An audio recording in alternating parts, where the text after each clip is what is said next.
سورہ فاتحہ 3 مرتبہ اس کے اخلاص سید محمد عسکری تقریب میں سے زین العباد بسم اللہ الرحمن الرحیم۔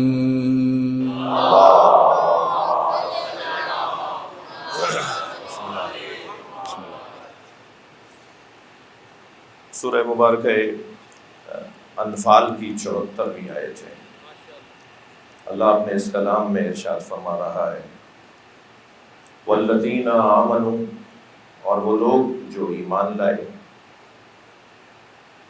وہاجروا، اور وہ لوگ کہ جنہوں نے ہجرت کی، وجاہدوا، اور جنہوں نے جہاد کیا فی سبیل اللہ، اللہ کی راہ میں، والذین آووا، اور وہ لوگ کہ جنہوں نے پناہ دی، ونصروا، اور وہ لوگ کہ جنہوں نے نصرت کی، اولئک ھم المؤمنون حقا، وہی واقعی مومن ہیں، لہم مغفرۃ ورزق کریم، اور انہی کے لیے مغفرت ہے اور انہی کے لیے رزق کریم ہے۔ یہ آیہ کریمہ کا وہ سامنے کا سیدھا اور روشن ترجمہ، والذین آمنوا وہاجروا وجاہدوا فی سبیل اللہ، والذین آووا ونصروا اولئک ھم المؤمنون حقا، لہم مغفرۃ ورزق کریم۔ یہ کسی شخصیت کو اس منزل پر پہنچنے کے لیے کن جتنوں اور کن مصیبتوں اور کن پریشانیوں کا سامنا کرنا پڑتا ہے کہ پھر آواز یہ آئے کہ لہم مغفرۃ، یہی بخشے ہوئے ہیں، یہی لوگ ہیں کہ جو بخشیدہ ہیں، یہی لوگ ہیں جو کامیاب ہیں، یہی لوگ ہیں کہ جو فائز ہیں اور فوز پر فائز ہیں۔ یہ آیہ کریمہ نبی مکرم سے جڑے ہوئے لوگوں اور ان سے وابستہ شخصیات کے بارے میں نازل ہوئی ہے۔ سرکار کے ساتھ کس کا کیا رشتہ تھا، نبی کے ساتھ کس نے کیا اپنی خدمات کو فراہم کیا، یہ آیہ کریمہ اس کی جانب رہنمائی کر رہی ہے۔ سب سے پہلا مرحلہ بیان کیا ہے کہ نبی پر ایمان تو لاؤ، والذین آمنوا، جو ایمان لے کر آئے۔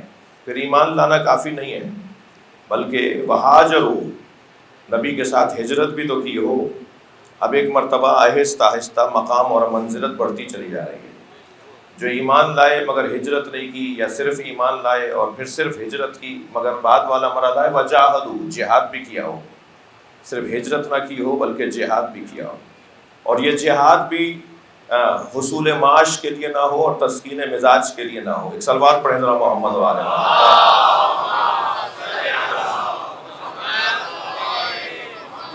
کیونکہ مستشرقین کا کہنا یہ ہے، اسلام مخالف لوگوں کا کہنا یہ ہے، اسلام کی تعلیمات کے خلاف لکھنے والوں کا کہنا یہ ہے کہ جہاد تو حصول معاش کا ذریعہ تھا اور تسکین مزاج کا ذریعہ تھا۔ ان کے مزاج میں لڑنا تھا، یہ بات بات پہ تو لڑتے تھے، تو جن کے مزاج میں ہی لڑنا پایا جاتا ہو انہیں اسلام نے کہا کہ ایک کام دے دیتے ہیں جس سے ان کا مزاج بھی سکون پائے، ان کے مزاج کو سکون ملے، یہ جیسا چاہتے ہیں جیسا کرتے ہیں، ماشاءاللہ جیسا چاہتے ہیں ویسے ہی ان کو ایک ان کی عادت کے مطابق کام دے دیا جائے۔ تو یہ تسکین مزاج ہے، یا یہ کہ حصول معاش ہے کہ صاحب لڑیں گے تو کچھ مل جائے گا، مال غنیمت میں کچھ مل جائے گا اور 2-4-6 مہینے کا راشن جمع ہو جائے گا۔ تو یہ حصول معاش کا ذریعہ تھا جہاد، یا یہ تسکین مزاج کا ذریعہ تھا؟ یہ الزام ہے، یہ شبہہ ہے جو غیر مسلم طاقتوں نے، مستشرقین نے اسلامی تعلیمات پہ ڈالا ہے۔ وہ اس حوالے سے میرے ذہن میں یہ جملہ آ گیا تو میں نے کہہ دیا، اب کہہ دیا ہے تو یہیں اس کا جواب بھی دے دیتا ہوں کہ اسلام نے جہاد کو نہ تسکین مزاج کے لیے واجب قرار دیا، نہ ہی حصول معاش کے لیے واجب قرار دیا، اس لیے کہ جب فی سبیل اللہ کی قید لگ جائے تو یہ تو جواب خود ہی مکمل ہو جاتا ہے۔ اگر یہ فی سبیل اللہ سمجھ لیا ہوتا کہ یہاں خلوص کے ساتھ کام کیا جا رہا ہو، یعنی نہ یہ پیسے کی لالچ ہے، نہ یہ عادتوں کا سکون ہے، تسکین ہے، بلکہ اللہ کی خاطر یہ کام کرنا ہے، پھر میں ایک اور اس سے بڑھ کر بات کر دیتا ہوں، اس سے اور روشن تر بات کر دیتا ہوں کہ ہم خود مجاہدوں سے پوچھ لیتے ہیں کہ ان کی نیت کیا ہے۔ اب میں ان مجاہدوں سے کیا پوچھوں جن کے بارے میں بحث چل نکلی ہے کہ کون رکا رہا اور کون میدان چھوڑ کر چلا گیا. میں تو اس مجاہد سے پوچھتا ہوں جو میدان میں اترتا تھا تو پھر بھاگ کر کہیں نہیں جاتا تھا, اور اس مجاہد کو علی بن ابی طالب کہا جاتا ہے.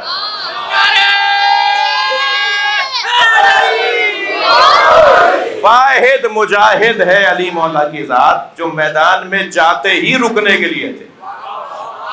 جب کسی نے میرے مولا سے پوچھا, مولا جب آپ میدان میں جاتے ہیں اور ہمیں آپ سے کوئی غرض, کوئی کام, کوئی مقصد پڑ جائے اور ہم آپ سے ملنا چاہیں تو آپ کہاں ملیں گے؟ تو حضرت نے فرمایا جہاں میں اپنی سواری سے اترتا ہوں وہیں ملوں گا, نہ کسی کے پیچھے بھاگتا ہوں نہ کوئی میرے پیچھے آتا ہے. میں جہاں سلوات پڑھ لے محمد وعلیہ.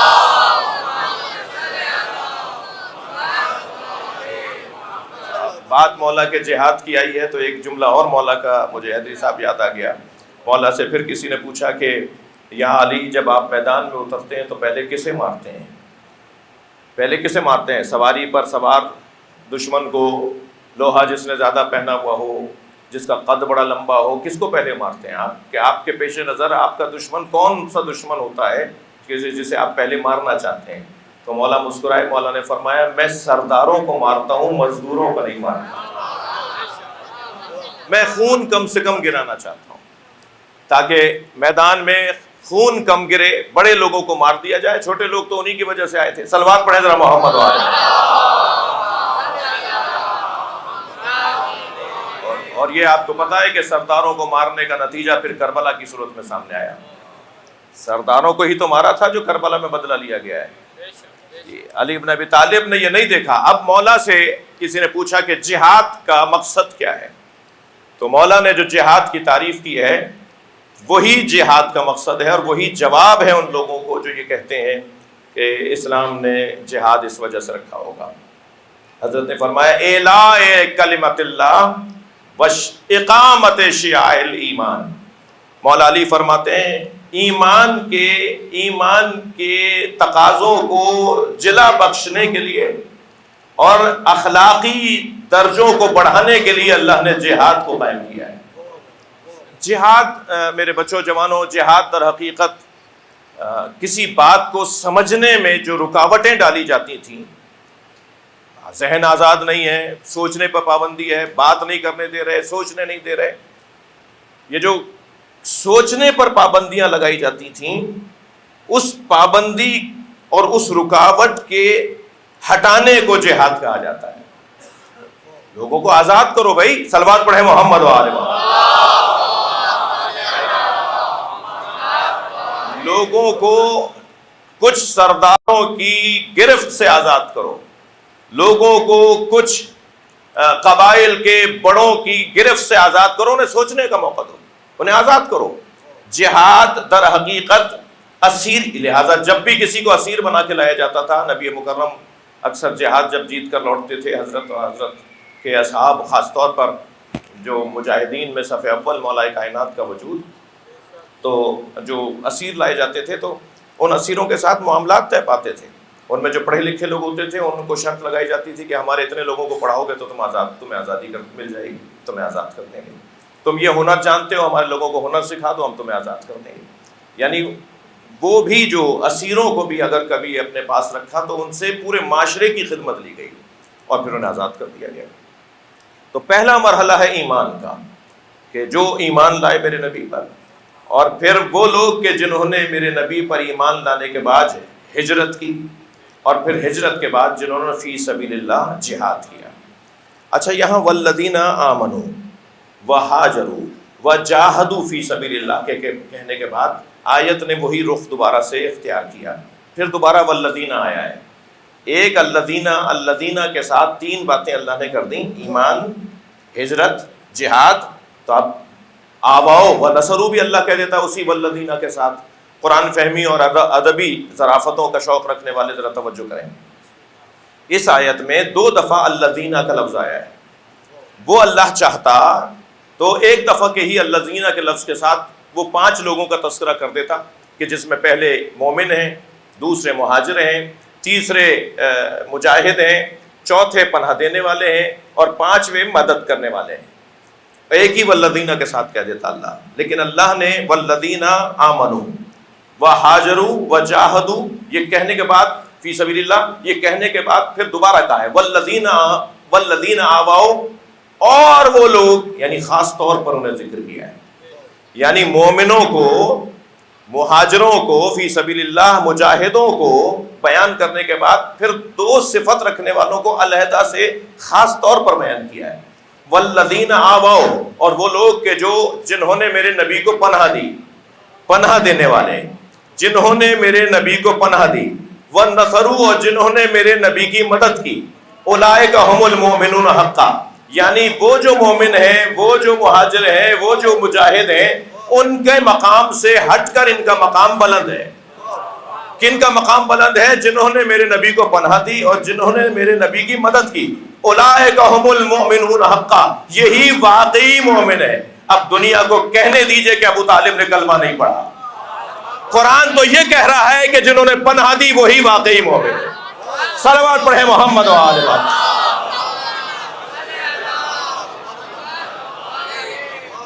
جنہوں نے پناہ دی وہی واقعی مومن ہے، اور نہ صرف یہ کہ پناہ دی بلکہ وَنَصَرُوا، جنہوں نے میرے نبی کو مدد کی، مدد فراہم کی۔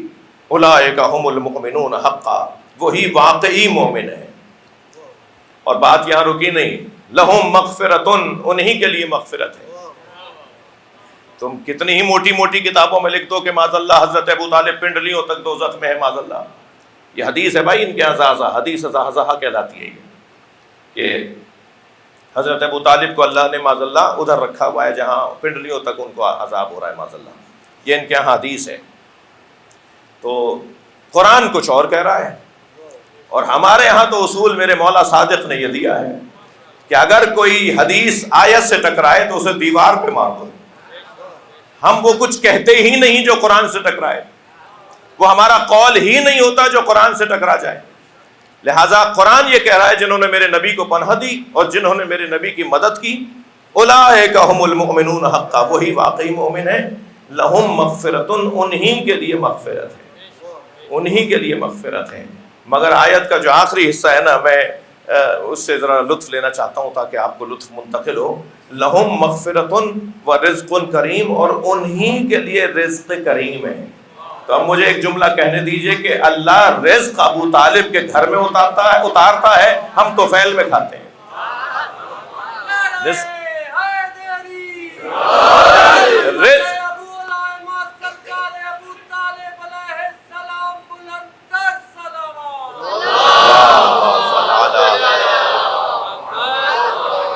لہم مغفرت و رزق کریم، اور انہی کے لیے رزق ہے، اور رزق بھی رزق کریم ہے، یعنی جس میں ذائقہ آئے گا۔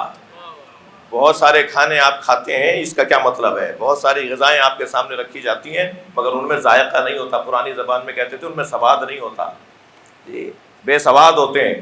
تو وہ کھانے جس میں لطف آئے، جس میں ذائقہ آئے، جس میں مزہ آئے، رزق کریم بھی اسی گھرانے کے لیے ہے، یعنی رزق ان کی وجہ سے ہے، باقی سب کو طفیل میں ملتا ہے۔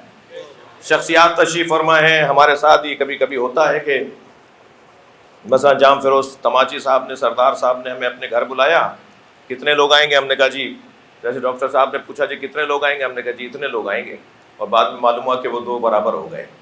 تو وہ بلایا تو کسی اور کو جاتا ہے مگر کھانے والے اور بھی ہوتے ہیں، یہ ہوتا ہے، کوئی بے ادبی نہیں کر رہا، ایسا ہوتا ہے۔ تو اس پوری کائنات میں اصلی رزق تو 14 کے لیے ہوتا تھا، باقی ہم سب تو پھیلی ہیں، ہمیں ان کے صدقے میں، اس گھرانے کے صدقے میں مل رہا ہے۔ یہ قرآن کی آیت سے بھی بہت روشن ہے، بہت واضح ہے۔ میں نے اس آیہ کریمہ کا انتخاب میرے عزیزو اس لیے کیا کہ ایک شخصیت کی مجلس ترحیم ہے۔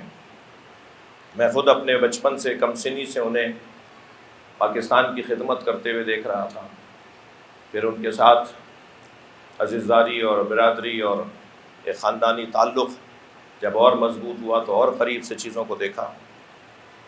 ایک اس وقت کے وطن کے خدمت گزاروں میں سے تھے کہ جس وقت وطن کے لیے اصول مرتب کیے جا رہے تھے، قوانین بنائے جا رہے تھے، اداروں میں جو افسران کو کیا کرنا ہے وہ مرتب کیا جا رہا تھا۔ افسران کو کیسے اپنی افسری چلانی ہے، کیسے اپنے ادارے کو چلانا ہے، کیسے اپنے محکمے کو چلانا ہے، اس وقت میں جو اصول مرتب کیے جا رہے تھے، اس زمانے کے افسران میں سے بنیادی خدمات جن کی رہی ان میں سے ایک سید محمد عسکری تقوی، بہت روشن نام، بہت واضح نام، اور ان کے عزیز تشریف فرما ہیں۔ میرے والد سے ان کا ایک معاہدہ تھا کہ اگر میں پہلے مر گیا تو میری مجلس میں سوچخانی آپ کریں گے۔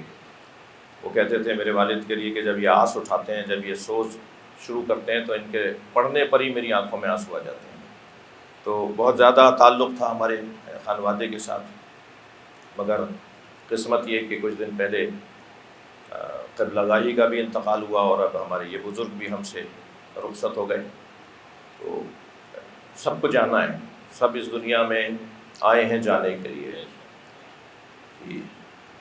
مگر زندگی اسی کی ہے کہ جس کو جانے کے بعد یاد کیا جائے، اور یہ قاعدہ قانون مولا علی علیہ السلام نے دیا ہے۔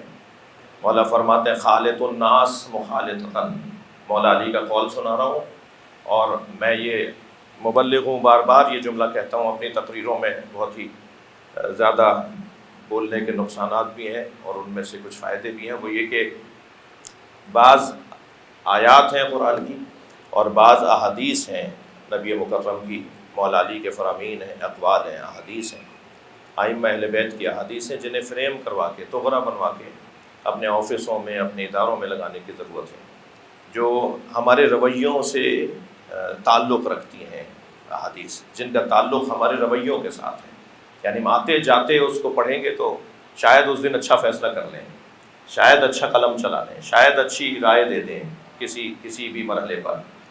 ان میں ایک مثلاً بڑی مشہور آیت ہے، سورہ تکویر کی آیت ہے، فَأَيْنَ تَذْهَبُونَ، اللہ پوچھ رہا ہے کہاں جا رہے ہو، پوری آیت ہے فَأَيْنَ تَذْهَبُونَ، بس تم کہاں جا رہے ہو، بتاؤ تو صحیح تم جا کہاں رہے ہو۔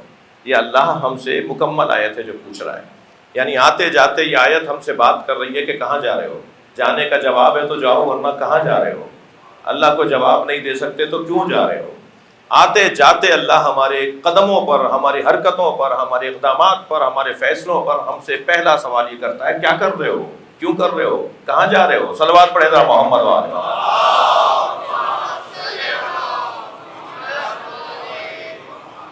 اسی طرح بہت سے اقوال ہیں نبی مکرم کے فرامین، سرکار کی احادیث ہیں۔ مولا علی کا یہ قول جو میں اس وقت آپ کو ہدیہ کرنا چاہ رہا ہوں، وہ بھی ایسا ہی ہے کہ جسے فریم کروایا جائے آتے جاتے۔ ایک لاہ عمل ہے جو علی مولا نے دیا ہے، زندگی کا دستور ہے جو علی مولا نے عطا کیا ہے کہ اس کے مطابق زندگی گزارو تو کامیاب ہو جاؤ گے۔ مولا فرماتے ہیں خالط الناس مخالطتاً، لوگوں کے ساتھ ایسے رہو۔ پہلے تو میں اہل دل سے تھوڑی سی توجہ چاہوں گا، علی فرما رہے ہیں لوگوں کے ساتھ رہو، لوگوں سے کٹ کے رہنے والا علی والا نہیں ہوتا، لوگوں میں رہنے والا علی والا ہوتا ہے۔ صلوات پڑھنے ذرا محمد و آل محمد۔ کیا صاحب؟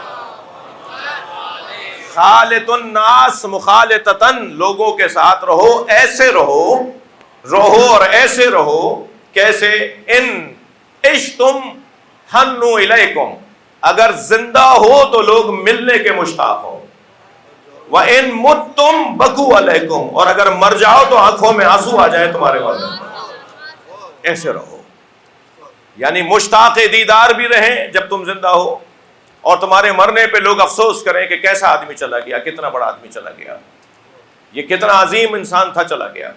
اور یہ ممکن ہی نہیں ہے، یہ اس شخص کی ذاتی محنت ہے کہ جو اسے لوگوں کے ملنے کا، اس سے لوگ ملنے کے مشتاق ہوں گے، یہ اس کی محنت کی بنیاد پہ ہوگا۔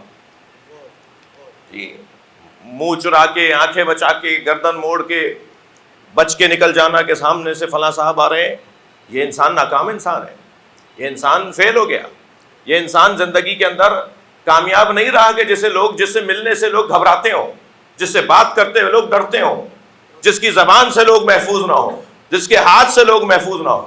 اور عزیزوں، بعض لوگوں کا ہم دیکھتے ہیں کہ ان کا ادب اور احترام لوگ کر رہے ہوتے ہیں، وہ ادب اور احترام نہیں ہوتا، وہ خوف ہوتا ہے۔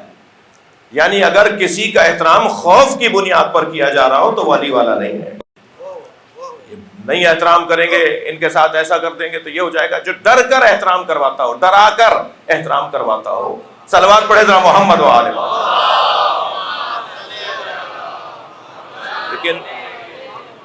لیکن اگر لوگ ملنے کے مشتاق ہوں تو اس کا مطلب یہ ہے کہ اس نے اپنا کردار ایسا رکھا ہے کہ لوگ چاہتے ہیں کہ اس سے ملاقات ہو، اور اگر دنیا سے چلا جائے تو پھر لوگوں کی آنکھوں میں آنسو آ جائیں، افسوس کریں کہ لوگ کہیں کہ ایک معاشرے کی ضروری شخصیت ہمارے درمیان سے اٹھ گئی۔ شخص کو شخصیت تک پہنچنے میں ایک صلوات اور ہدیہ کریں محمد والے۔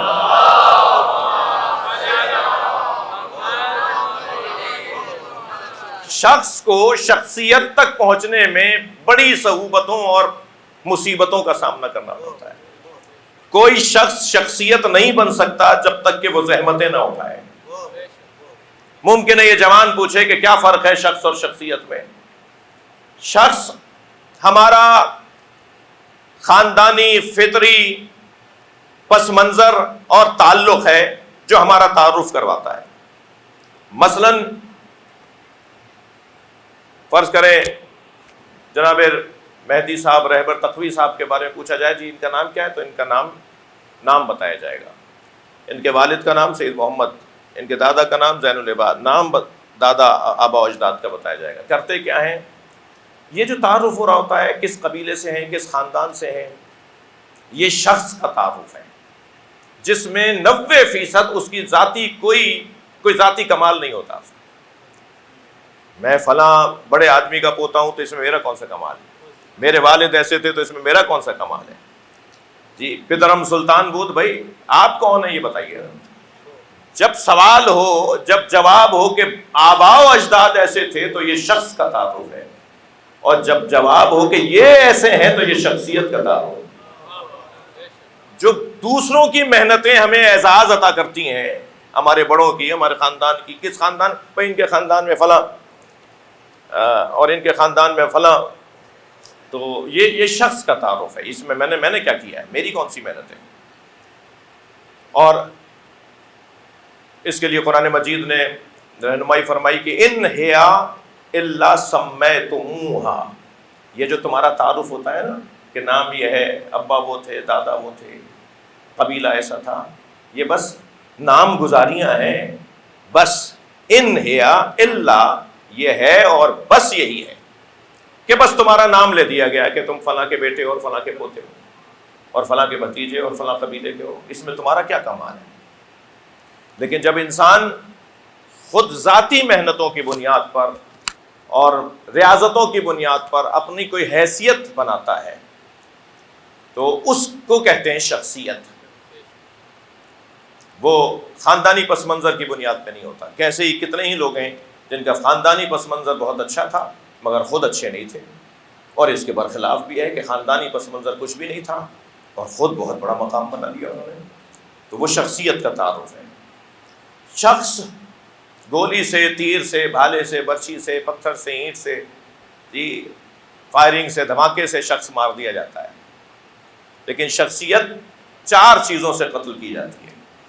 شخصیت کو گولی نہیں مارتی، شخصیت کو دھماکہ نہیں مارتا، شخص کو گولی مار دیتی ہے۔ شخصیت کو جو چیز قتل کرتی ہے، ایک صلوات ہدیہ کریں محمد و آل محمد۔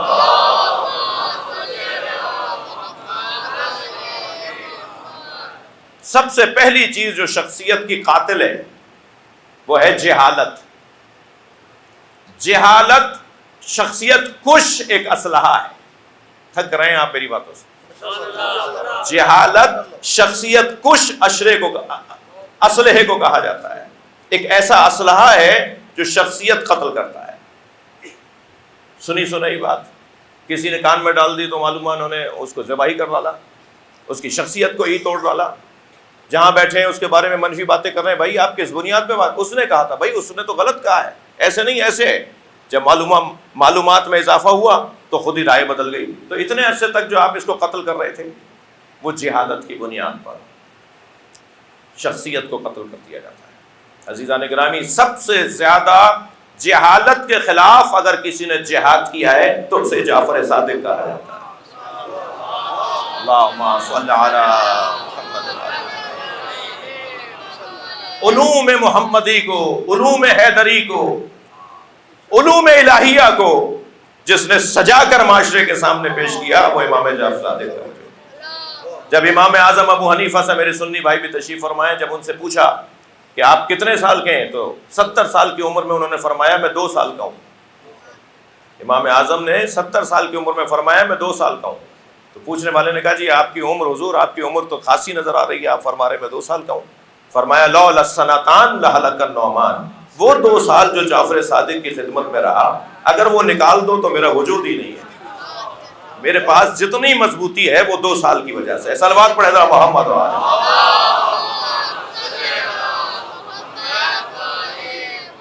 ایسے ہی اور اقوال موجود ہیں، بحث اس وقت وہ نہیں ہے کہ امام نے جہالت کے خاتمے، اس پورے گھرانے نے جہالت کے خاتمے کی خاطر قربانی دی ہے، اور ہم پر احسان کیا ہے کہ اپنی قربانی کے ذریعے ایک ہدایت کا نظام مرتب کیا ہے جسے عزاداری کہا جاتا ہے، اور یہ عزاداری در حقیقت جہالت کے خاتمے کا ایک بہترین طریقہ ہے۔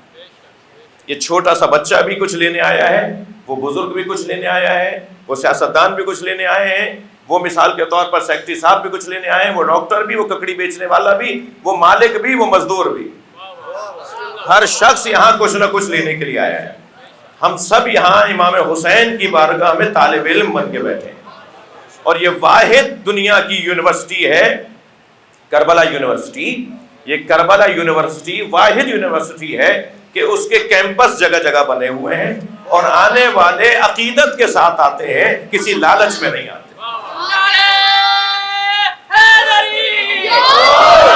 بلکہ ایک جملہ اور کہہ دوں کہ جتنے بھی کربلا یونیورسٹی میں لوگ آ کر بیٹھتے ہیں، جیسے آپ اور میں بیٹھے ہیں اس وقت، ہم سب یہاں جوتیاں اتار کے بیٹھے ہیں، یعنی ہم نے سب نے جوتیاں باہر اتاری ہیں اور پھر ہم امام حسین کی کلاس میں آ کے بیٹھے ہیں۔ مولا علی نے جوتیوں کا نام دنیا رکھا ہے، ہم اپنی دنیا باہر چھوڑ کر آتے ہیں۔ باہر ہوں گے کچھ، یہاں تو فقیر حسین ہے۔ صلوات پڑھ لیں محمد و آل محمد۔ جہالت ایک ایسا اسلحہ ہے جو شخصیت کش ہے، بڑے بڑے لوگ مار دیے گئے اس جہالت کے اسلحے کے ذریعے۔ خود حضرت ابو طالب علیہ السلام کے بارے میں جو بات کی جاتی ہے وہ جہالت کی بنیاد پر بات کی جاتی ہے، ان کے ایمان پر، ان کے کلمہ نہیں پڑھا، سرکار نے کان میں کہا چچا کلمہ پڑھ لیں۔ عجیب امت ہے بھائی ہے، کان کی بات انہیں سمجھ میں آ گئی، سننے میں آ گئی۔ غدیر کے دھوپ میں من کن تو مولا فہد علی مولا نہیں سنا، نبی کان میں کہہ رہے تھے، تم نے کیسے سن لیا کہ حضرت فرما رہے ہیں کہ کلمہ پڑھ لیں چچا، آخری وقت ہے۔ جہالت۔ ایک آیت لے کر آتے ہیں سورہ قصص کی، کہتے ہیں کہ دیکھیں آیت کہہ رہی ہے کہ حضرت ابو طالب ایمان نہیں لے کر آئے تھے، اور نبی مکرم چاہتے تھے کہ وہ ایمان لے آئیں، اور وہ نہیں لائے، تو پھر قرآن میں آیت آ گئی، اور آیت یہ ہے کہ اِنَّكَ لَا تَهْدِي مَنْ أَحْبَبْتَ وَلَكِنَّ اللَّهَ يَهْدِي مَن يَشَاءُ۔ اے حبیب، جسے آپ چاہتے ہیں نا، جس سے آپ محبت کرتے ہیں، اسے ہدایت نہیں ملے گی۔ یعنی نبی حضرت ابو طالب کو چاہتے تھے، یعنی یہ جہاں تم حضرت ابو طالب کے ایمان کے خلاف بات کر رہے ہو، وہاں توہین رسالت بھی تو کر رہے ہو، کہ جسے آپ چاہتے ہیں اسے ہدایت نہیں ملے گی، جو آپ کو جسے اللہ چاہتا ہے اسے ہدایت ملے گی۔ وَلَكِنَّ اللَّهَ يَهْدِي مَن يَشَاءُ، جسے اللہ چاہے گا اسے ہدایت دے گا، مگر آپ جسے چاہتے ہیں، یعنی انہوں نے اس آیت کو جوڑ دیا۔ جبکہ اب دیکھیں، جب کوئی لمبی داڑھی والا، کوئی میری طرح جبے دستار کے اندر آپ سے بات کرے گا، آپ کہیں گے بھائی ان کا کام ہے، ان کی فیلڈ ہے، ان کا شعبہ ہے، صحیح کہہ رہے ہوں گے۔ اب جب خطبے کے اندر میں اپنی تقریر کے اندر یہ والی بات کروں یا اس طرح کی بات کروں، ایک صلوات اور پڑھ لیں محمد و آل۔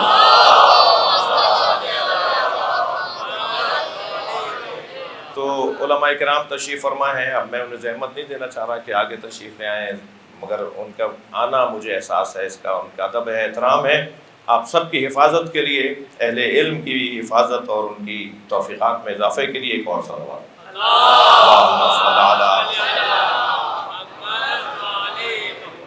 یہ پہلی بات تو میر صاحب، پہلی بات تو یہ جو سورہ ہے نا، سورہ قصص، یہ مدنی سورہ ہے، اور حضرت ابو طالب کا جو حیات طیبہ اور ان کا واقعہ ہے وہ تو مکی ہے۔ یہ مکے میں نازل ہوا ہوتا سورہ اور یہ آیت مکے میں آئی ہوتی تو شاید تمہاری بات کسی حد تک سن بھی لیتے ہوں۔ حضرت ابو طالب کی رحلت کے بعد مدینہ منورہ میں آنے کے بعد 2 سال کے بعد یہ سورہ نازل ہوا ہے، جس کے اندر یہ آیت موجود ہے کہ انک لتہدی من احببت، جسے آپ چاہتے ہیں وہ ہدایت نہیں لائے گا، وہ ہدایت نہیں پائے گا، وہ ایمان نہیں لائے گا، ولکن اللہ یہدی من یشاء، اور اللہ جسے چاہے گا اسے ہدایت ملے گی۔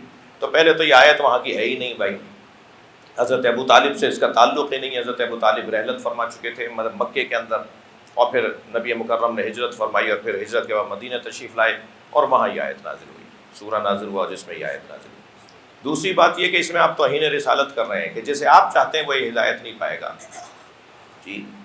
تو مگر مفہوم مخالف ایک عربی ادب کے اندر علماء عرب اور ادب کے علماء تشریف فرمائے ہیں، ایک ہمارے ہاں ایک قاعدہ ہے، قانون ہے عربی گرامر میں، اسے کہتے ہیں مفہوم مخالف۔ ایک منطوق ہوتا ہے، ایک اس کا مفہوم ہوتا ہے۔ ایک میں لفظ بولتا ہوں، ایک ہم لفظ بولتے ہیں، ایک اس لفظ کا ایک برعکس مطلب ہوتا ہے، ٹھیک ہے۔ مثلا زید کھڑا نہیں ہے، اس کا مطلب ہے بیٹھا ہے۔ اب میں جو کہنے کی ضرورت ہے کہ بیٹھا ہے، جب میں نے کہہ دیا زید کھڑا نہیں ہے تو خود بخود آپ سمجھ لیجیے کہ بیٹھا ہے مثلا۔ تو ایک منطوق ہو گیا، ایک مفہوم ہو گیا۔ منطوق تو یہ ہو گیا زید کھڑا نہیں ہے، لیکن مفہوم یہ بھی تو ہے نا کہ زید بیٹھا ہے۔ بات روشن ہے؟ اس آیہ کریمہ کا جو منطوق ہے اس کا ایک مفہوم بھی تو ہے۔ انکا لا، بھائی تھک تو نہیں رہے میری باتوں سے؟ اب تھوڑا سا اللہم صل علی انکا لا تہدی من احببت، اے میرے حبیب جسے آپ چاہتے ہیں اسے ہدایت نہیں ملے گی جی۔ یہ ہے منطوق، یہ ہے لفظ، اس کا مفہوم کیا ہے؟ جو آپ کو چاہتا ہے اسے ہدایت ملے گی۔ بھائی نبی تو ساری دنیا کے کافروں کو چاہتے تھے کہ وہ ہدایت پا جائیں، نبی تو چاہتے ہی یہ تھے کہ سب ہدایت پا جائیں۔ آیہ کریمہ یہ کہہ رہی ہے کہ آپ تو سب کو چاہتے ہیں نا کہ ہدایت پا جائیں، سب ہدایت نہیں پائیں گے، وہ ہدایت پائے گا جو آپ کو چاہتا ہے۔ صلوات پڑھ لیں محمد و آل محمد۔ شخصیت کش اسلحہ جہالت ہے۔ دوسری چیز جو شخصیت کو قتل کر دیتی ہے وہ ہے حسد۔ حسد، اور حسد کسی حاسد کا کھویا نہیں ہوتا، چھنا نہیں ہوتا، اس کا کوئی نقصان نہیں ہوتا۔ جب حاسد محسود سے دشمنی کرتا ہے، حسد کرتا ہے، حاسد جب کسی سے حسد کرتا ہے اور وہ محسود قرار پاتا ہے جس سے وہ حسد کرتا ہے، تو اس محسود نے تو اس کا کچھ نہیں چھینا ہوتا، اس کی تو چیز ہی نہیں ہوتی جو اس کے پاس ہوتی ہے جس سے وہ حسد کر رہا ہوتا ہے۔ یعنی تمہاری کوئی چیز اس نے لی ہے جو تم اس کے دشمن ہو گئے، بھائی اسے تو ملی ہے، اسے عطا کی گئی ہے، اس نے محنت کی ہے، اس نے ریاضت اٹھائی ہے، تمہارا دل چھوٹا کیوں ہو رہا ہے؟ یہ جو حسد ہے نا، انتہائی اخلاقی کمزوری کو کہا جاتا ہے۔ یعنی زوال نعمت اس شخص سے، اس کی تعریف میں کہا گیا ہے، حسد کی تعریف میں کہا گیا ہے کہ آرزوئے زوال نعمت، آرزوئے زوال نعمت محسود سے، یہ حسد ہے، محسود سے آرزوئے زوال نعمت حسد کہلاتا ہے۔ اللہ نے آپ کو مثلا فلاں مقام دیا ہے، اب میں کہوں کہ صاحب میں آپ سے دشمنی شروع کر دوں، آپ سے مخالفت شروع کر دوں، آپ نے کوئی میری چیز تھوڑی لی ہے۔ یہ کتنی بڑی اخلاقی کمزوری ہے۔ آپ نے کبھی غور فرمایا، ان بچوں نے کبھی غور فرمایا کہ اتنے کمال والے لوگ، اتنے کمال والے لوگ کہ جن کے کمال کو سمجھنا آج 1400 سال جدید علوم کے آ جانے کے بعد، ذہنوں کے تیز ہو جانے کے بعد بھی علی سمجھ میں آنا مشکل ہے، امام حسین سمجھ میں آنا مشکل ہے۔ کس کمال کے لوگ تھے یہ؟ ان سے تو دنیا کو استفادہ کرنا چاہیے تھا، ان کے تو دروازے پر سب کو جمع ہو جانا چاہیے تھا، ان کے پاس آنے کا تو خود آنے والے کو فائدہ ہونا تھا۔ پھر ان کے ساتھ یہ سب کچھ ہو گیا، گھر کے گھر ان کے لوٹ لیے، بچے ان کے مار دیے، بیویوں کے ساتھ ان کے زیادتیاں اور ظلم کیے، گردنیں کاٹ دیں، گھوڑے دوڑا دیے، جنازوں کے ساتھ بے حرمتیاں کیں، قبروں کو چھپایا جانے لگ جاتا تھا، مخفی رکھا جاتا تھا کہ جنازہ نکال کے یہ بے حرمتی کریں۔ جو زندہ کو مارنے کے لیے تیار تھے وہ جنازے کے ساتھ کیا کرتے؟ جنہوں نے مار دیا وہ جنازے کے ساتھ کیا کرتے؟ کیونکہ انہیں خوف یہ تھا کہ اگر قبر محفوظ رہے گی تو یہ لوگ قبر پہ آ کے ان سے بات کریں گے اور ان کی قبر ان کو ہدایت عطا کرے گی، تو انہوں نے قبروں کو گرانا شروع کر دیا۔ مولا علی کی قبر امام صادق کے زمانے میں جا کے عیاں ہوئی، اتنے عرصے تک مخفی قبر رہی مولا علی کی۔ جی جناب زہرا کی 40 جگہ مولا علی نے قبریں بنائی، اصلی قبر ایک اور تھی، 29 قبریں اور جگہ بنائی، 40 قبریں بنائی کہ لوگ نہ جائیں اس بات کی طرف کہ کہاں کہاں قبر کھودیں گے اور کہاں سے سیدہ کے جنازے کی توہین کریں گے۔ کیا ہوا؟ حجاج ابن یوسف نے 3000 جگہ گڑھے کھدوائے اس جگہ جہاں آج مولا علی کا مزار ہے نا، اس خطے کے اندر، کیونکہ اسے اندازہ تھا کہ اس طرف، اسے بتایا گیا اس طرف جنازہ لے کے گئے تھے، تو اس سمت میں 3000 جگہ گڑھے کھدوائے کہ یہاں سے علی کا جنازہ نکالوں گا، یہاں سے علی کا جنازہ نکل آئے گا اور پھر اسے لٹکاؤں گا۔ ان کے ساتھ یہ کیوں ہو رہا ہے بھائی؟ نہ یہ کسی کے دشمن، نہ یہ کسی سے کچھ، چونکہ معصوم ہیں، عادل ہیں، معصوم ہیں، انہوں نے تو کسی کا کچھ نہیں بگاڑا، یہ تو عالم لوگ تھے، یہ تو سخی لوگ تھے، یہ تو شجاع لوگ تھے، ان سے تو لوگوں کو فائدہ ہی ہونا تھا، آخر ان کے ساتھ یہ ہوا کیوں؟ اب یہ میں نے اتنا لمبا سوال بنایا، ایک جملے میں مولا علی سے سوال ہوا تھا، مولا یہ سب کچھ جو آپ کے ساتھ اور آپ کے گھرانے کے ساتھ ہو رہا ہے یہ کیوں ہو رہا ہے؟ ایک چاہنے والے نے سوال کیا مولا علی سے، تو مولا علی نے قرآن کی ایک آیت تلاوت فرمائی اور وہ اپنے سینے پہ ہاتھ رکھ کے تلاوت فرمائی، اور جب آیت تمام ہوئی تو فرمایا اس آیت کا مصداق ہم ہے، یہ ہمارے بارے میں نازل ہوئی۔ ام یحسدون الناس علی ما آتاہم اللہ من فضلہ فقد آتینا آل ابراہیم الکتاب والحکمہ وآتیناہم ملکا عظیما۔ کچھ لوگ ہیں جو ان سے حسد کرتے ہیں جنہیں اللہ نے اپنے فضل سے عطا کیا ہے، اور ہم نے، اللہ کہہ رہا ہے، اور ہم نے، اللہ ہم کے ساتھ، ہم نے آل ابراہیم کو کتاب بھی دی ہے اور حکمت بھی دی ہے، ہم نے آل ابراہیم کو قرآن بھی دیا ہے اور نبوت بھی دی ہے، وَآتَيْنَاهُمْ مُلْكًا عَظِيمًا، اور ہم نے آل ابراہیم کو امامت بھی دی۔ یہاں ملک عظیم سے مراد امامت۔ والا فرماتے ہیں کچھ لوگوں کو ان لوگوں کے ساتھ حسد ہوا کہ جنہیں اللہ نے انعامات سے نوازا تھا، وہ ہم ہی تو ہیں جنہیں اللہ نے یہ چیزیں عطا کی، تو کچھ لوگوں کو ہم سے حسد ہو گیا۔ اب میں اگر لفظ بدل کے اور لفظوں کو بہتر کر کے یوں کہہ دوں کہ اہل بیت کا سب سے بڑا دشمن اگر کوئی ہے تو وہ حسد کرنے والا حاسد ہے، لہٰذا کم سے کم علی کے چاہنے والوں کو حسد کی بیماری کے قریب نہیں جانا۔ کسی سے حسد ہمارا کیا؟ کیوں؟ کوئی ترقی کر رہا ہے، کوئی عظمت پا رہا ہے، کسی کو کوئی مقام مل رہا ہے، کسی کو کوئی حیثیت مل رہی ہے، تو ہمیں تو امام جعفر صادق علیہ السلام، امام زین العابدین علیہ السلام کی سیرت کے مطابق عمل کرنا چاہیے۔ امام سجاد کو سجاد کہتے ہی اس لیے ہیں، کثرت سجود کی وجہ سے سجاد، سید الساجدین، کثرت سجود کی وجہ سے۔ یہ جو دن میں 10 مرتبہ بلکہ سینکڑوں مرتبہ ہر کچھ دیر کے بعد امام سجاد سجدہ کرتے تھے، وہ کیوں کرتے تھے؟ ان میں ایک سبب یہ لکھا ہے کہ جب حضرت کو معلوم ہوتا تھا کہ فلاں مومن کو، فلاں بھائی کو، فلاں ایک شخص کو اللہ نے کسی انعام سے نوازا ہے، کسی مقام سے نوازا ہے، کسی نعمت سے نوازا ہے، تو حضرت سجدے میں سر رکھ کے اللہ کا شکر ادا کرتے تھے کہ کوئی خوشحال ہو گیا۔ ہمارے ہاں تو دل ہی بند ہونے لگتا ہے اگر کوئی خوشحال ہو جائے۔ ذرا صلوات پڑھ لیں محمد وآلہ۔ دھڑکنیں ہی کم ہونا شروع ہو جاتی ہیں بھائی، اگر کسی کو گاڑی مل گئی، کسی نے گھر اچھا بنا لیا، پیسہ بہت ہے ان کے پاس۔ اکبر کاظمی صاحب تھے ریڈیو پاکستان کے پہلے ڈائریکٹروں میں سے، جب پاکستان بنا، کراچی کے بھی، اور بلکہ خیرپور ریڈیو پاکستان کے تو وہ جنرل ضیاء الحق نے افتتاح کیا تھا، تو وہ اس وقت میں میزبان تھے۔ تو وہ مجھے توفیق ہوئی کہ وہ ہمارے ساتھ، میں ان کے ساتھ 4-5 دفعہ حج کے سفر میں ساتھ رہا۔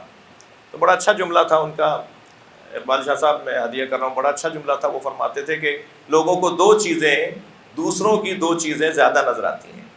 فرماتے تھے لوگوں کو 2 چیزیں زیادہ نظر آتی ہیں، توجہ چاہوں گا، لوگوں کو 2 چیزیں زیادہ نظر آتی ہیں، ایک دوسرے کا پیسہ، ایک اپنی عقل۔ ان سے زیادہ سمجھدار کوئی نہیں ہے اور ان کے پاس پیسہ بہت ہے۔ اگر کوئی خوش ہو رہا ہے، کوئی ترقی کر رہا ہے، کوئی عظمت پا رہا ہے، تو اسے حسد کس بات کا؟ اللہ کا شکر ادا کیا جائے کہ کسی کو اللہ نے خوشحالی عطا کی ہے، کوئی ترقی کر رہا ہے۔ نہیں، ان کے آباء و اجداد کے پاس تو اتنا پیسہ نہیں تھا، ان کے پاس پیسہ کہاں سے آیا؟ جی، اور پھر کہیں گے جی انہوں نے پھر کہیں گے محنت کچھ نہیں کی، جیسے تھے ایسے ہی چلے آ رہے ہیں۔ تو محنت کریں تو کوئی نتیجہ نکلے گا، اور جب نتیجہ دیکھ لیں تو پھر کہتے ہیں یہ پیسہ کہاں سے آ گیا، یہ ترقی کہاں سے آ گئی، یہ گاڑی کہاں سے آ گئی، یہ شہرت کیسے مل گئی، یہ فلاں نے فلاں ان کا بیٹا کیسے اس مقام پر پہنچ گیا۔ مجلس خواتین بھی سن رہی ہیں نا، ایک صلوات پڑھ لیں محمد وعلى اللهم صل علی، اور بلند صلوات نبی اور آل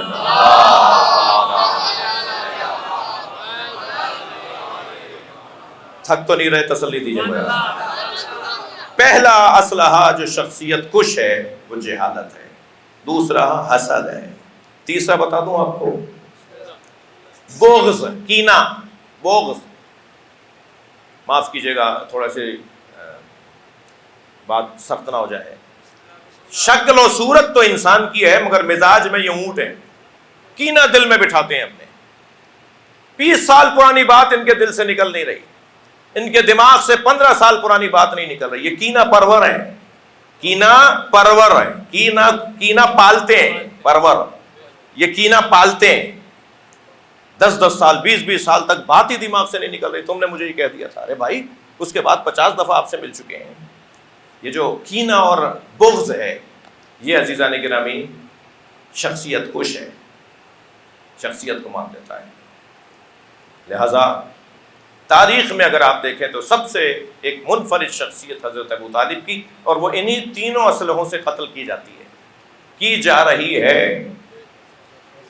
جب دیکھا کہ صفین میں کچھ نہیں کر سکے، جمل میں کچھ نہیں ہو پایا، پھر صفین میں کچھ نہیں ہو پایا، پھر نہروان میں کچھ نہیں ہو پایا، جو چاہ رہے تھے ہو ہی نہیں پایا، تو پھر میں طالب علم ہوں، دعویٰ کرنے کا عادی نہیں ہوں، مگر دعوت تحقیق دینے کا اور تحقیق سننے کا میرا مزاج ہونا چاہیے۔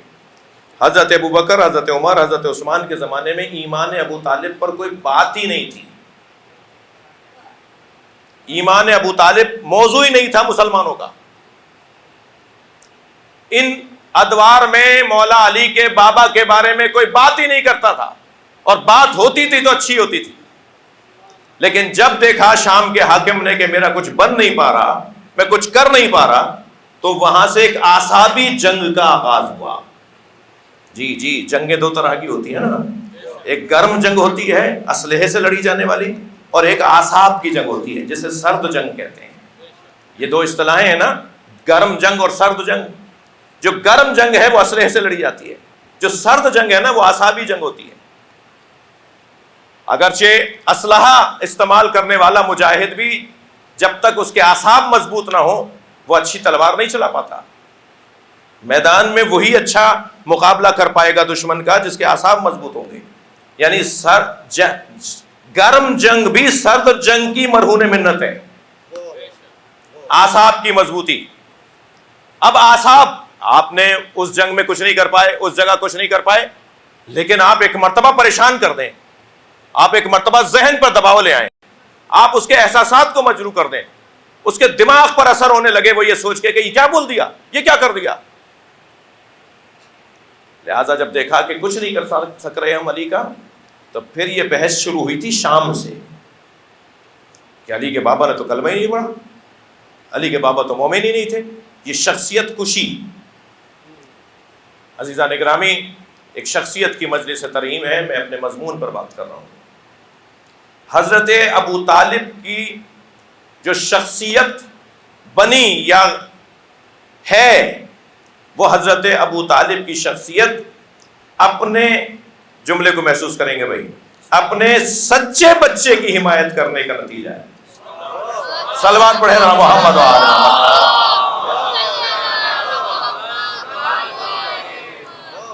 بچہ ہے، چھوٹا ہے، میں نے پالا ہے، مگر سچا ہے، حق پر ہے، صحیح کہہ رہا ہے۔ لہٰذا میں یہ نہیں دیکھوں گا یہ چھوٹا ہے اور میں بڑا ہوں، میں یہ دیکھوں گا کہ میرا بچہ سچا ہے۔ دو طرح کے حمایتیوں کا انتظام اللہ نے کیا حضرت نبی مکرم کے حوالے سے، ایک علنی حامی، ایک مخفی حامی۔ علنی حامی مولا علی، کھل کر سامنے آئے.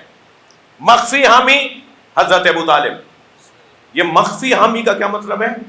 ان کی مجلسوں میں اور ان کے جلسوں میں اور ان کے اجلاسوں میں جا کے بیٹھو کہ جن کے اجلاسات میں محمد مصطفیٰ نبی مکرم کے بارے میں ان کے خلاف بات ہوتی ہے، وہاں جا کے بیٹھو. اور جب وہ بول رہے ہو تو گردن ہلاتے رہو، اور جب وہ بول چکے تو ایک جملے میں ہی ان کے نظریے کو مار ڈالو. حضرت ابو طالب کا یہ کردار تھا. جی اسلام کا پہلا اجتماع، فرزندان توحید کا پہلا اجتماع تو مکے میں ہوا ہوگا نا؟ کہاں ہوا تھا پہلا اجتماع؟ کہاں ہوا تھا؟ یہ بچے جواب دیں. فرزندان توحید کا پہلا اجتماع، موحدین کا پہلا اجتماع، تاریخ اسلام میں موحدین کا پہلا اجتماع تو خانہ کعبہ میں ہوا ہوگا نا، مکے میں ہوا ہوگا نا؟ نہیں بھائی، وہاں نہیں ہوا. کیوں نہیں ہوا؟ وہاں بت رکھے ہوئے. پھر کہاں ہوا؟ ابو طالب کے گھر، جہاں کوئی بت ہی نہیں تھا. بڑے اطمینان کے ساتھ آپ کہہ سکتے ہیں کہ ہر قبیلے کے بت تھے، مگر جس کا کوئی بت ہی نہیں تھا اسے بنی ہاشم کہا جاتا.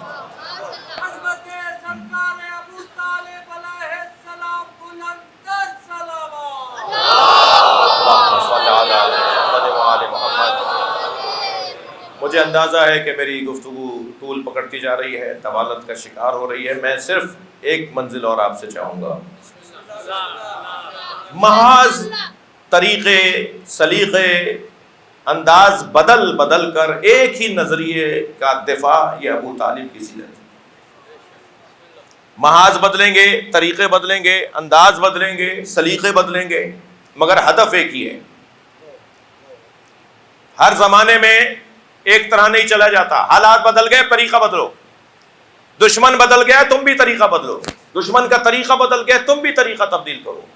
یہ حضرت ابو طالب کا ہنر ہے.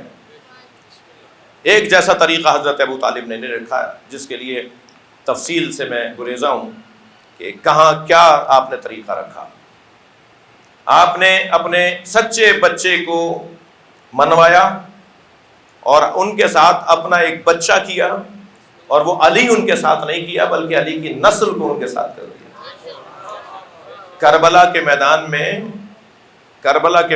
میں ہم کہتے ہیں نا شہدائے بنی ہاشم اتنے شہید ہوئے.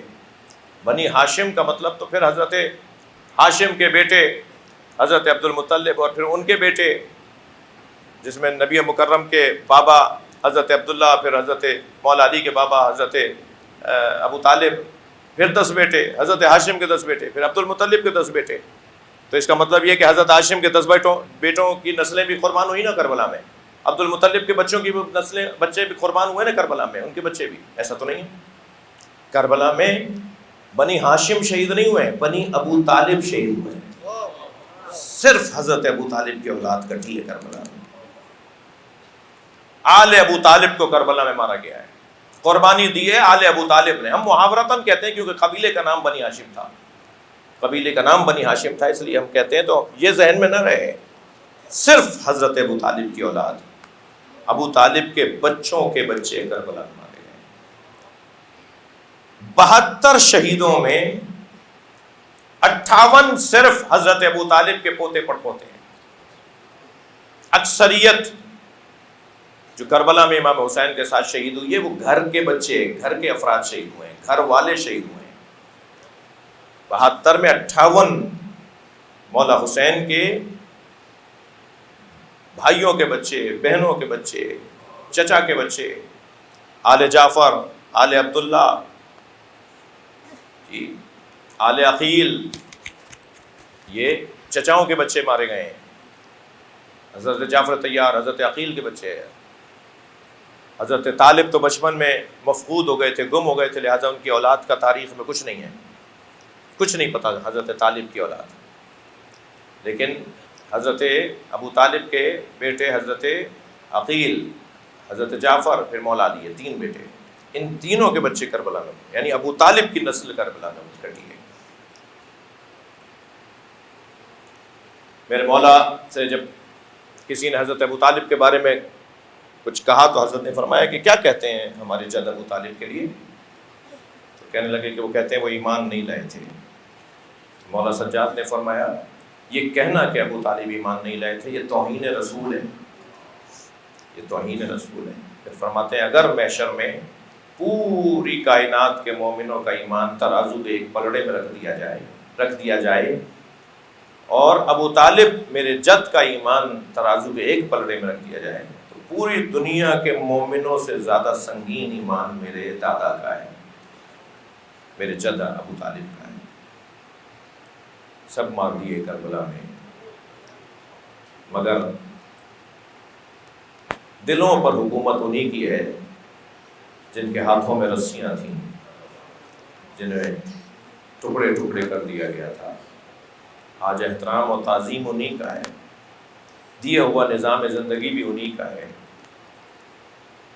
مجلس ترحیم ہے سید محمد عسکری تقوی کی، ان کے فرزندان، ان کے بیٹے، ان کی بیٹیاں بیرون ملک مجلس کو سن رہے ہیں، ان کے عزیز و اقارب، دوست احباب، برادری، آپ سب تشریف فرمائیں۔ میں ان کے فرزند اصغر تقوی صاحب سے کہوں گا، ان کی بیٹیوں سے کہوں گا، جناب رہبر تقوی سے، دلبر بھائی سے، کہ یقیناً بزرگوں کا ہونا ایک بہت اللہ کی نعمت ہے اور ان کا جانا ایک آزمائش ہے۔ مجلس ترحیم کا اہتمام کر لیا، ہمارا تو کوئی غم ہی نہیں ہے، ہمارا تو جو غم ہے وہ بھی اہل بیت کے غم میں ضم ہے، اور ہماری تو کوئی خوشی نہیں ہے، ہماری تو ہر خوشی اہل بیت کی خوشی سے وابستہ ہے۔ تو میں ان کے فرزندان سے کہوں گا کہ کیا ہوا، وہاں بھی بہت اہتمام ہوا، یہاں بھی اتنا بڑا مجمع آیا ہوا ہے، معمولاً اتنی تعداد نہیں ہوتی مجلسوں میں، یہ سب دعائے مغفرت کے لیے آئے ہوئے ہیں۔ سلام تو اس بیٹے پر ہو، درود تو اس شہزادے پر ہو جو اپنے بابا کے لاشے پر آیا ہے، مگر ہاتھوں میں رسیاں بندھی ہوئی ہیں، اور باپ کا لاشا زمین کربلا پر گرم ریت پر بغیر کپڑے کے ساتھ، یعنی مولا کے بدن مبارک پر کوئی چادر بھی نہیں ہے، دھوپ میں ہے نبی زادے کا لاشا، اجرکم اللہ، دھوپ میں ہے فرزند زہرا کا لاشا۔ جب آئے ہیں نا امام سجاد بابا کے لاشے پر، تو امام کا لاشا امام سجاد سے پہچانا نہیں گیا۔ سنیں گے آپ کی آوازیں بلند ہو گئی۔ امام کے لاشے پہ 10 نانجیبوں نے اپنے 10 فربا گھوڑے دوڑائے تھے، اور اعلان بھی یہ ہوا تھا کہ جو اپنے تازہ سم لگے ہوئے گھوڑے لے کر آئے گا، جن گھوڑوں کی صحت اچھی ہوگی، جو دوڑتے ہوئے پیر کے نیچے آنے والے کو کچل ڈالے، انہیں انعام دیا جائے گا۔ تو 10 گھوڑوں کا انتخاب ہوا تھا، اور جب مولا حسین پہ گھوڑے دوڑا دیے گئے تو امام کی پسلیاں کمر سے نکل رہی تھیں۔ اجرکم اللہ، اجرکم اللہ۔ جن کے مذہب میں رونا جائز ہے وہ تکلف نہ کریں، اپنی آوازوں کو آزاد کریں گے، اللہ آپ کو اجر عطا فرمائے۔ امام کا بدن مبارک امام سجاد سے پہچانا نہیں گیا۔ ایک جوان بیٹا، ایک حجت خدا بیٹا، ایک وارث بیٹا اپنے بابا کے لاشے پر اس حالت میں آئے تو اس کا کیا حال ہونا تھا۔ دور سے اس بی بی نے دیکھا، اس پھوپھی نے دیکھا جو کتنے جتنوں کے بعد اونٹ پر بیٹھی تھی۔ میں ایک جملہ کہوں گا، اپنے رونے والوں اپنی توجہ ذرا وہاں لے جانا۔ جناب زینب نے ہر ایک کو اونٹ پہ سوار کروایا، مگر زینب کو سوار کروانے والا کوئی نہیں تھا۔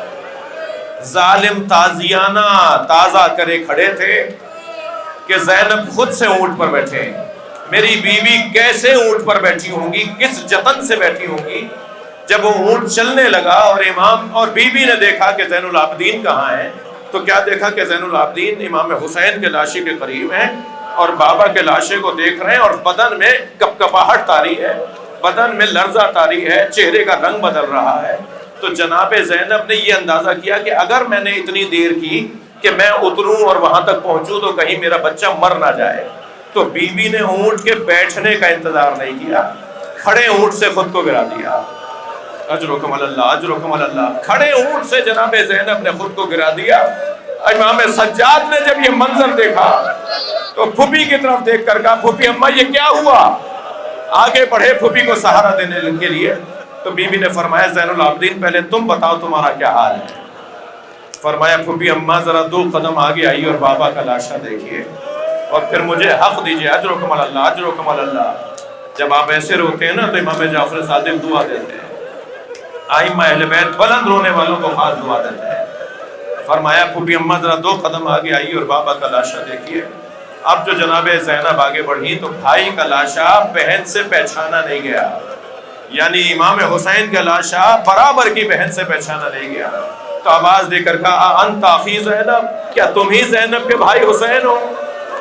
یہ کہہ کر اجرکم اللہ، یہ کہہ کر جناب زینب نے مدینے کی طرف رخ کیا اور نبی کو سلام کیا. السلام علیکہ یا رسول اللہ، یا رسول اللہ آپ پر آسمان کے فرشتے سلام کرتے ہیں. وہذا حسین، اور یہ آپ کا حسین ہے جسے آپ گود میں اٹھاتے تھے، زبان چساتے تھے، شانے پر بٹھاتے تھے، سینے پر لٹاتے تھے. یہ ہے آپ کا حسین جس پہ گھوڑے دوڑا دیے، مطلوب الحمامۃ والرداء، جس کا امامہ اتار کر لے گئے، جس کی عبا اتار کر لے گئے، مقطع الاعضاء، جس کے جوڑ علیحدہ کر دیے. نانا یہ آپ کا حسین ہے. اور پھر بیٹھ گئی اپنے بھائی کے لاشے کے برابر میں اور زار و قطار گریا کرنے لگی. بس 2 جملے اور سنیں، زار و قطار بی بی گریا کرنے لگی. امام سجاد نے فرمایا پھوپھی اماں آپ عالمہ غیر معلمہ ہے، پھوپھی اماں حوصلہ کیجئے. فرمایا زین العابدین دیکھ رہے ہو میرے بھائی کے بدن پہ دھوپ آ گئی. اے زین العابدین میں کم سن تھی، اپنے گھر کے صحن میں سو رہی تھی. کچھ دیر کے بعد میری توجہ ہوئی کہ سارے صحن میں دھوپ ہے مگر میرے اوپر سایہ ہے. تو مجھے تعجب ہوا کہ میرے اوپر سایہ کیسا ہے. جب میں نے پہلو بدل کے دیکھا تو یہی بھائی تھا جو چادر پکڑے کھڑا تھا کہ کہیں میری بہن زینب پر دھوپ نہ آ جائے. اب بتاؤ یہ زینب کہاں صبر کرے؟ زینب کے سر پہ چادر نہیں ہے، حسین کے بدن پہ کپڑا نہیں ہے. اللہ لعنت اللہ علی الظالمین. یا اللہ ان آوازوں پر رحمت نازل فرما، مرحوم و مغفور کے درجات بلند فرما، کہ کوتاہیوں سے درگزر فرما، انہیں مقام عطا فرما، شفاعت اہل بیت عطا فرما، قبر کو نور محمد و آل محمد سے منور فرما، ان کے پسماندگان کو ان کے لیے کار خیر کی توفیق عطا فرما، امام زمانہ کے ظہور میں تاجیل فرما. مزید سورہ فاتحہ 3 مرتبہ اس کے اخلاص. سید محمد عسکری تقریب میں سے زین العباد تقریب.